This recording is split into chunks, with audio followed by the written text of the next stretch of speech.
Hey everyone, it's Leandra here at our Kentucky facility at New Vocations Racehorse Adoption Program. Today we have a meet and greet for Classic Miss here. Classic Miss is a 3-year-old mare in our program. She stands just above 15.3, but I think she might have even grown since then. Since she's so young, we listed her as 15.3 plus, which is just meant to kind of include that they are growing. She is definitely still growing. If you see her here with Emily, who's lunging her, you can see she's pretty much all leg. And with that kind of build, you can basically expect that they're going to be filling in just as far as their body size and growing to catch up with those legs. So she'll most likely be in the 16-hand range. And Classic Miss here is listed on our website as being a very low level horse as far as disposition goes.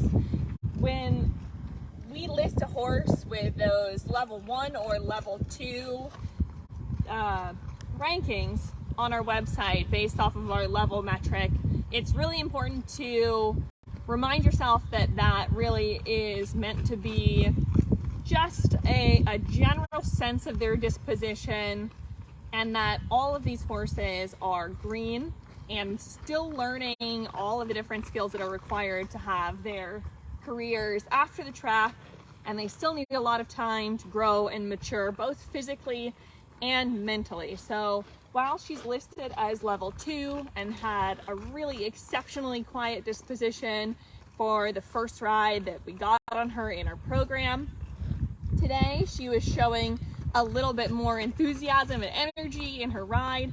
She seemed like she needed maybe a little bit more work before Emily was comfortable getting on her. So she's lunging her here, which is a really simple tool to be able to tune into your horse and just check in with how they're feeling on that specific day, because these are definitely not robots. They're living creatures. So just like you and I, we might have a day where we're feeling maybe good or bad or more energetic or sore because you slept funny or because you had a hard workout the day before.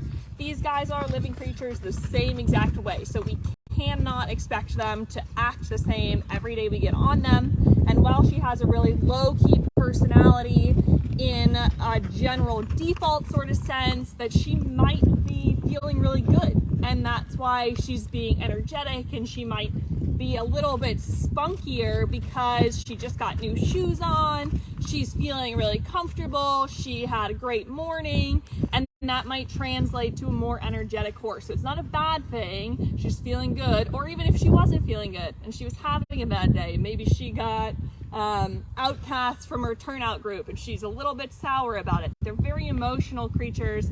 They actually have a pretty huge part of their brain devoted to just emotional capacity, but they don't have the same amount of space that you and I as humans have towards translating that, or that logic center of your brain. So that's the part where we might try to impose logic on the things that we're seeing and try to personalize it. A lot of chatty horses here today. But we might try to personalize it in a way that doesn't really make sense for the way that they are designed. So now that Emily has gotten a little bit of that extra energy out to make her more comfortable getting on. This, again, this might not necessarily be any problem at all for Classic Miss. She might just be feeling really good. But we are trying to make her a more appropriate ride for us as people. It's for us, it's not them. Some people tend to blame the horses for the way that we are wanting them to be, but she doesn't have anything going on for her. So if Emily wants to lunge her to make sure that she feels comfortable getting on, that is totally fine. But again, Classic Miss is 3 years old. So, she, even with horse maturity, as they grow up, as they learn their job a little bit more and their routine, they'll find more of a mature disposition to it. And again, that's all sort of in a human mindset, because that means different things to them in their interactions with other horses and just their sort of horse duties. But for what we're wanting them to do for the undersaddle portion of things, the maturity would be like being more consistent and having a little more emotional control control, but that's not something they're programmed for as a default. That's not something that they have to do as part of their routine if it weren't for us wanting them to do things for us and with us. So it's really important that we just make sure that we know we are trying to get them more appropriate for our expectation, not for them. So Emily here has done what she feels is necessary to get her comfortable to ride. We'll head on over and see how this goes. She looks to be pretty relaxed and comfortable now, having been able to get out some of the extra energy that Emily was sensing when she was going to get on before. And you can see she's just standing here quietly by the mounting block now.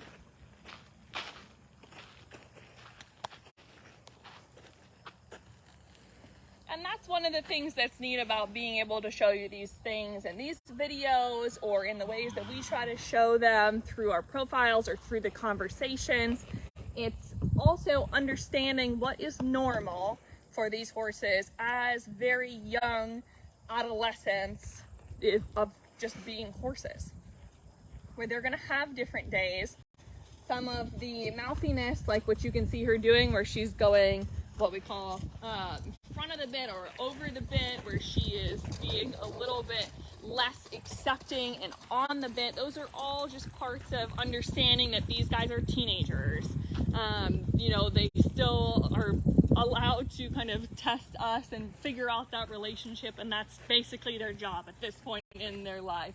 So it requires us to have, you know, that sense of humor and that patience that allows us to be able to work through those in a constructive way and not get frustrated with them and not you know, hold it against them in a way that will no longer be productive to our relationship with them. And even in that same mindset, I heard something on the radio the other day where people were talking about their teenagers being just massive consumers, just even of food. How, you know, a teenager could eat an entire fridge and just call it lunch and still be hungry at dinner.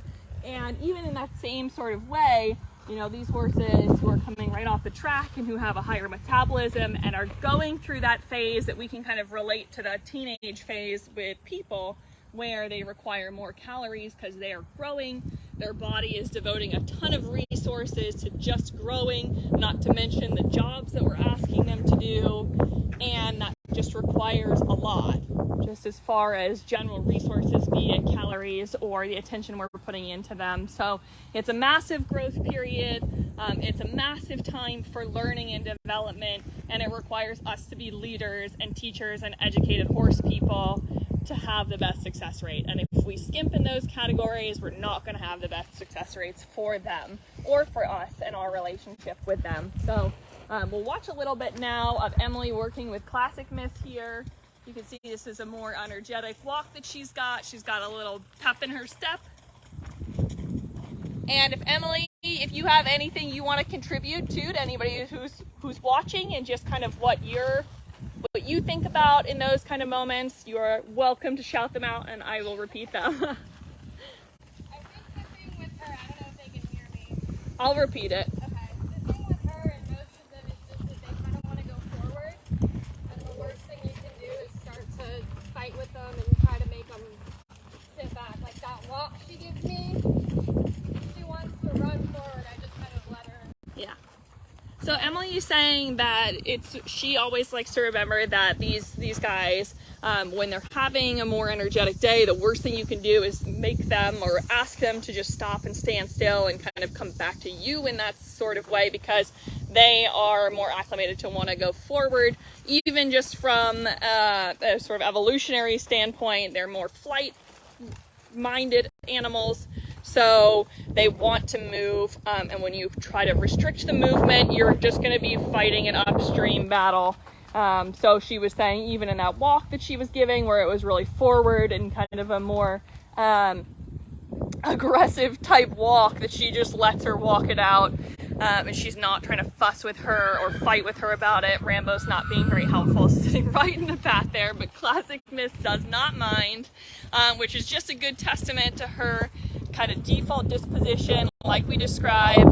you can see she also has a really lovely floaty stride where she really kicks out her feet in front of her, and she has that kind of daisy cutter movement, and that is very fundamental for her. That's not something that we have taught her or sort of educated in her. This is just like a very raw movement that she's got, so it shows a really great Rambo.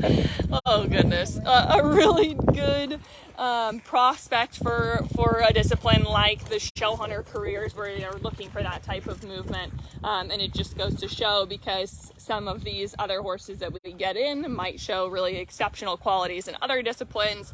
So while we try not to lead people towards specific disciplines and pigeonhole horses in specific careers, definitely that is a career that would be a good pick for her if that's what you're looking for.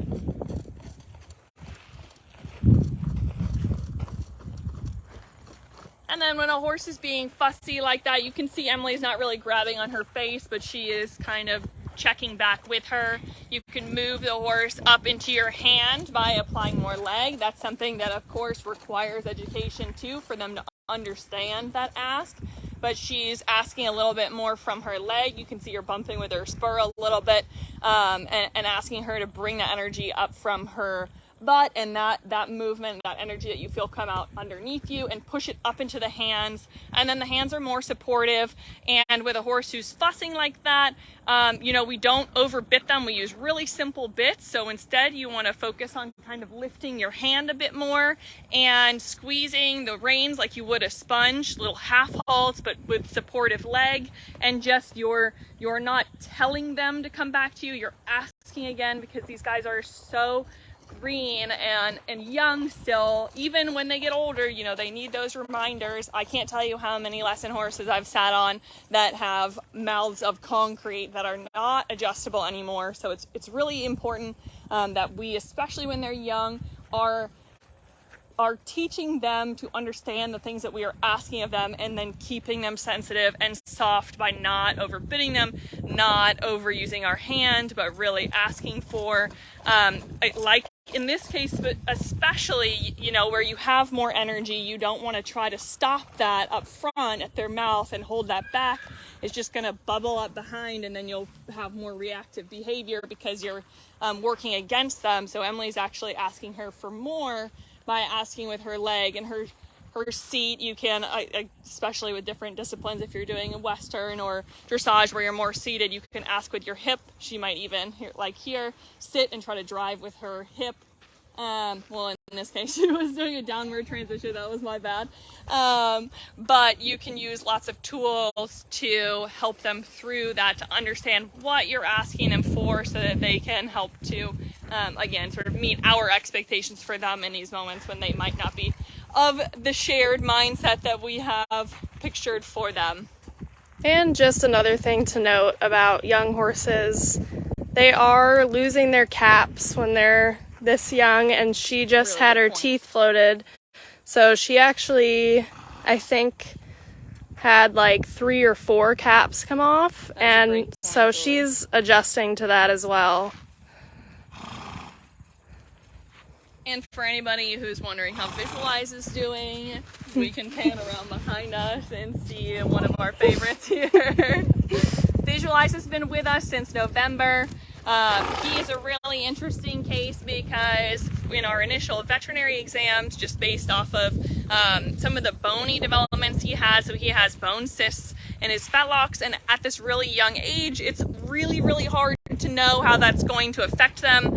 In an older horse, that might influence them more. For him, he's had so much downtime, and we brought him back to work really slowly, so you can see he is very unaffected by it, and he has far, far exceeded our expectations. So while we're not really slotting him for any Grand Prix career, he is a really, really cool horse around the barn. He has gone out in the field, crossed a creek, galloped up a hill, pretty much done it all at this point. So both of these horses are listed up on our website at horseadoption.com.